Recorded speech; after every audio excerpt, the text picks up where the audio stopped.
John Adams, the second president of the United States.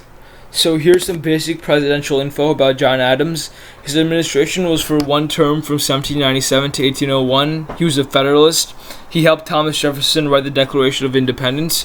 He was Washington's vice president for 2 terms in 8 years, and he was also the ambassador to Britain during the Articles of Confederation. So domestic affairs.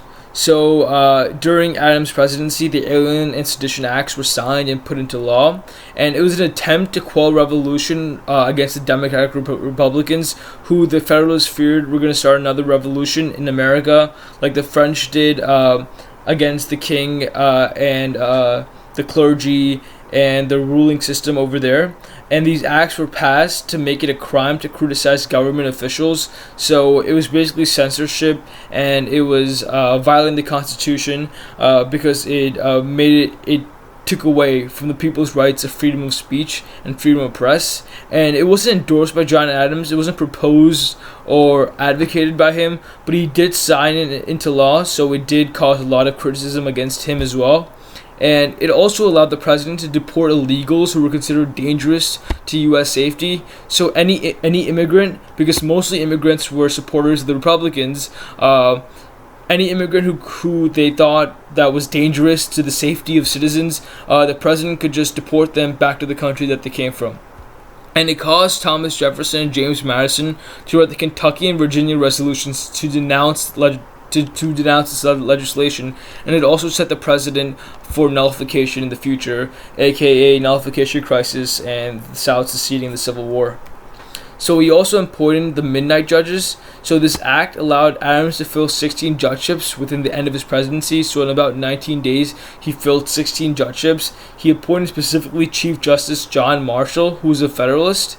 And by appointing John Marshall, the Federalists could still have some influence in the government without even having to control the executive branch. Because when he loses in 1800, John Marshall could still act as the Federalist voice from the Supreme Court.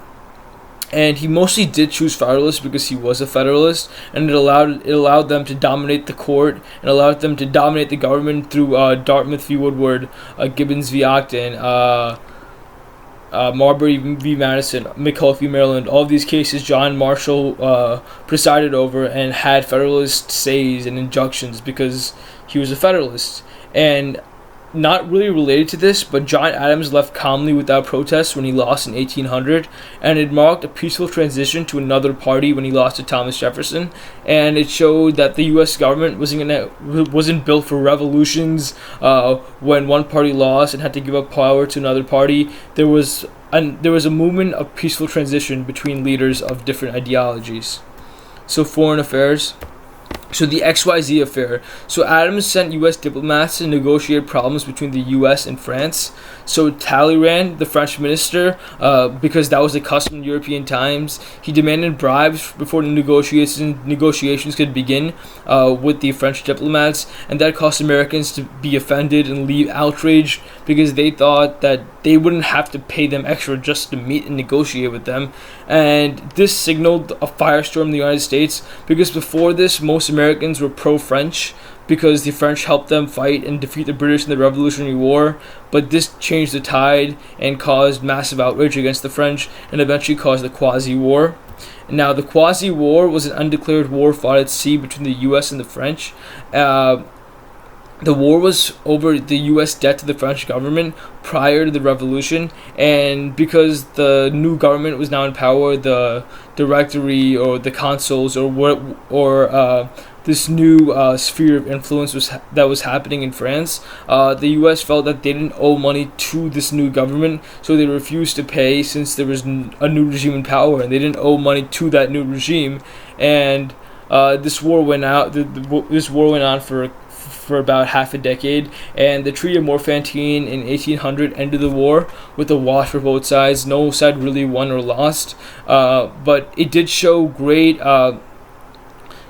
diplomatic intelligence by John Adams, as he didn't escalate the war further. He didn't officially declare war on France, and he kept the country out of a war that they really couldn't have won, because it was just an undeclared skirmish that happened low-key. But if John Adams played the tide of the Federalists like Alexander Hamilton, he could have dragged the country into a war that they just simply weren't ready for. So if that news came earlier, the treaty, he could have won that second term because it showed diplomatic expertise and intelligence that the rest of the country really didn't have at this point. So thank you for watching, and stay tuned for the next episode.